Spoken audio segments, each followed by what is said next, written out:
آئندہ مالی سال کا بجٹ قومی اسمبلی میں پیش کر دیا گیا۔ بجٹ کا مجموعی حجم 14,460 ارب روپے ہے۔ بجٹ میں صنعتی شعبے پر کوئی نیا ٹیکس نہیں لگایا گیا۔ زرعی مشینری کی درآمد پر تمام ٹیکس ختم کر دیے گئے ہیں۔ وزیر خزانہ اسحاق ڈار نے کہا ہے کہ کاروباری خواتین کو ٹیکس میں چھوٹ ملے گی۔ سرکاری ملازمین کی تنخواہوں میں 30 سے 35% اضافہ کیا جا رہا ہے۔ آئندہ مالی سال کا بجٹ قومی اسمبلی میں پیش کر دیا گیا ہے۔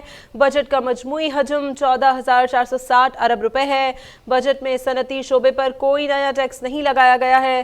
زرعی مشینری کی درآمد پر تمام ٹیکسز ختم کر دیے گئے ہیں۔ وزیر خزانہ اسحاق ڈار نے کہا ہے کہ کاروباری خواتین کو ٹیکس میں چھوٹ ملے گی۔ سرکاری ملازمین کی تنخواہوں میں 30 سے 35% اضافہ کیا جا رہا ہے۔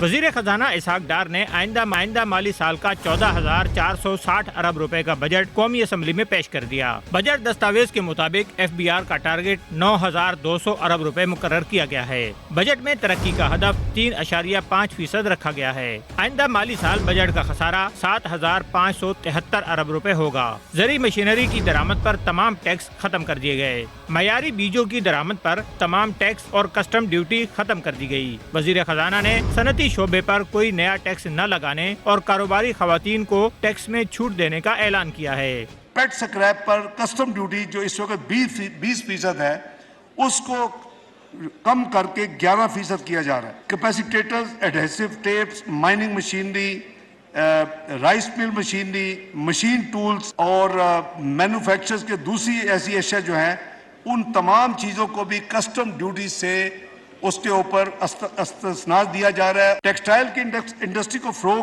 دینے کے لیے مقامی طور پر تیار نہ ہونے والے سنتھیٹک فلامنٹ یارن پر 5% جو اس وقت ریگولیٹری ڈیوٹی ہے اس کو ختم کرنے کا اعلان کیا جاتا ہے۔ وزیر خزانہ کا کہنا تھا کہ آئندہ مالی سال کے لیے مزدور کی کم از کم تنخواہ 32,000 روپے مقرر کر دی گئی۔ سرکاری ملازمین کی تنخواہوں میں 30 سے 35% اضافے اور پینشنرز کی پینشن میں 17.5% اضافے کی تجویز ہے۔ سرکاری ملازمین کی قوت خرید بہتر بنانے کے لیے ان کی سیلریز میں ایڈ ہاک ریلیف الاؤنس کی صورت میں اضافہ کیا جا رہا ہے جو 1 سے 16 گریڈ تک 35% ہوگا